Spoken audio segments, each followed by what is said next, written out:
সবাইকে জয় যিশু। আমি রাখি নাড়ু। আমি বারাইপুর ক্যাথিড্রাল প্যারিসের অন্তর্গত কালীপুর চার্চ থেকে এসেছি। আমার দুটো সাক্ষ্য আছে। আমার গলায় খুব ব্যথা ছিল, ঢোক চাপলে গলায় লাগতো এবং আমার বুকেও ব্যথা করতো। আর এই ব্যথা নিয়ে আমি ওই দিন এই প্রার্থনা সভায়, জালালখালী প্রার্থনা সভায় আসছিলাম।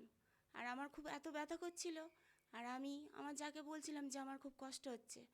কিন্তু এখানে যখন আমি পৌঁছালাম আর এই নির্জন ধ্যানে আমি যোগ দিলাম, আর তারপরে আমার সেই ব্যথা সেই ওই মুহূর্ত থেকেই, যখন এখানে প্রার্থনা হচ্ছিল আর ফাদার বলছিলেন যে গলায় যার ব্যথা করছে তাকে ঈশ্বর স্পর্শ করছে, আর তখনই আমি সেই মুহূর্ত থেকেই সুস্থতা অনুভব করেছি। আর আরেকটা আমার সাক্ষ্য, যেটা আমি ভুল চিকিৎসার শিকার হয়েছিলাম। আমার লিভারের জন্য আমি ওষুধ খাচ্ছিলাম, ভুল ওষুধ খাচ্ছিলাম। খেতে খেতে আমার প্রচণ্ড ব্লিডিং হতে শুরু করে, আর এই ব্লিডিং আমার 6-7 মাস ধরে একটানা হতে থাকে। আর তার ফলে আমি অনেক অসুস্থ হয়ে যাই, বিভিন্নভাবে জড়িয়ে পড়ি। আর সেই সমস্যা নিয়ে আমি বাইবেল সম্মেলনে আসি।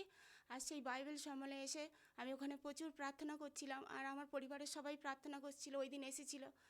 আর তখন ফাদার সেই বেদির উপর থেকে বলছিল এখানে একটা মা প্রচুর কষ্ট পাচ্ছে, তাকে ঈশ্বর স্পর্শ করেছেন। আর সেই মুহূর্ত থেকে, সেই দিন থেকে আমি নিজেকে সুস্থ অনুভব করি, এবং আমার যত রিপোর্ট এসছে চিকিৎসা হয়েছে আমার, আর আমি সুস্থতা অনুভব করেছি। ঈশ্বরের ধন্যবাদ তার জন্য।